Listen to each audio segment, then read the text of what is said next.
Hi guys, welcome back to my channel. My name is Jennifer Renee. If you are new here, welcome. And if you are returning, welcome back. So today we are going to be talking about double-mindedness. Have any of you ever had that problem? I know that I have. Double-mindedness is something that it's not hard to be. It's hard to make decisions. It can be, I should say, hard to make decisions. So we're just going to talk a little bit about that and what it means to be double-minded.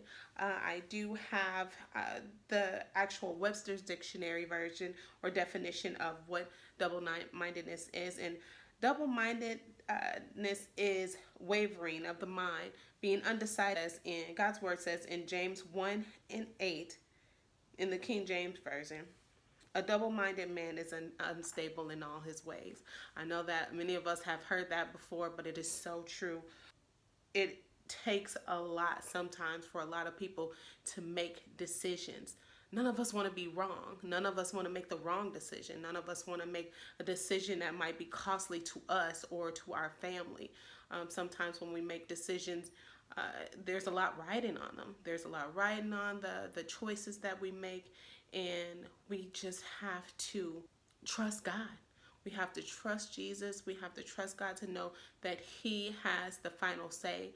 And we have to know when it comes to making those decisions that Romans 8:28 says that all things come together for good for those who love God and are called according to His purpose. So no matter what decision we make, in the end, it will turn out for our good as long as we keep God involved in the decisions. We need to make a decision, pray on that decision, and trust God. We need to trust God more when it comes to the decisions that are in front of us and that are presented to us. It's so easy sometimes to say, just to waver back and forth. Do I want to do this? Do I want to do that? That leads us to the next question is, what does it take to not be double-minded? Make a decision. Make the decision. It's not hard. You either are or you aren't. It is or it isn't. You do or you don't. So those are the things that we have to go have run through our minds when we're trying to make these decisions.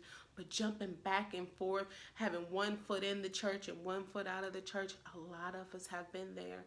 I have been there. And it's just to make a decision. Joyce Meyer says it's a battlefield of the mind. She has a book out called The Battlefield of the Mind. And daily we have so many decisions to make, and it's good because God gave us free will to be able to make decisions, but we have to make them. We have to stick to our guns. We have to pull ourselves up by our bootstraps and make those decisions, and we can't let others make them for us, because nobody else should be the author of what your life is supposed to look like. Nobody else is supposed to be the puppeteer of what your life is supposed to be like. God gave you free will to make those decisions. Sometimes you might make a bad decision. It's okay. Don't beat yourself up. Guess what? You're going to have more decisions to make tomorrow. You make a decision, say you want, do I wear the black dress or the red dress? Maybe I shouldn't say red, but do I wear the black dress or the white dress? Pick a dress. Doesn't matter. You know, maybe there are some other thoughts that go along that are aligned up with the type of attire you need to wear that. So these are some of the key things I wanted to go into. We are so bombarded with, all of the options that we have today. But at the end of the day, if we just take the time and make that decision, these are three ways to narrow down. The first thing is to narrow down your options. If you got 5 decisions, I know I'm not good with options. Don't give me a lot of options. I don't want to go to the buffet. I don't want to go to, anywhere where I have too many decisions to make. Give me top 3, top 5. That's it. And that's enough for me to make a good decision. Too many, options is never good for me. And I know I'm not the only person like that. So narrow down your options. After that, you want to prioritize. What does it look like for you? What does this thing mean to you? If I do have 3 dresses to pick from, which one is going to be best suited for the event? Which one is best suited for, you know, which one is my favorite color? If they're all the same color, which one is the right length? If they're all the right length, which one is the, narrow it down. Prioritize. That's the second thing. Prioritize. Sometimes we need to, I know, especially as moms and as wives, what's most important right now? Is it more important right now to get dinner on the table because, you know, everybody's on their way home? Well, we're not going many places, you know, today, but, you know, everybody is hungry. What are we going to have for dinner? Do we want chicken? Do we want steak? Do we want pizza? Do we want hot dogs? Doesn't matter. Narrow it down. Prioritize. Take a poll from the family. Help get them involved in the decisions when it comes to dinner and things like that, so you don't have to bear that burden all on your own. It'll help you to narrow down and prioritize your decision. Lastly, I would say execute. Execute. Pick something. Doesn't matter. Just pick it. If you choose wrong, so what? Guess what? God gives us grace and we're able to choose again. The worst thing that can happen is that you learn from your mistake. You learn from the bad choice. You learn from the choice that wasn't, you know, as pleasant. If it's something that is huge, a huge deal, you might want to get someone else in to, if you're married, you might want to get a spouse to weigh in on your decision.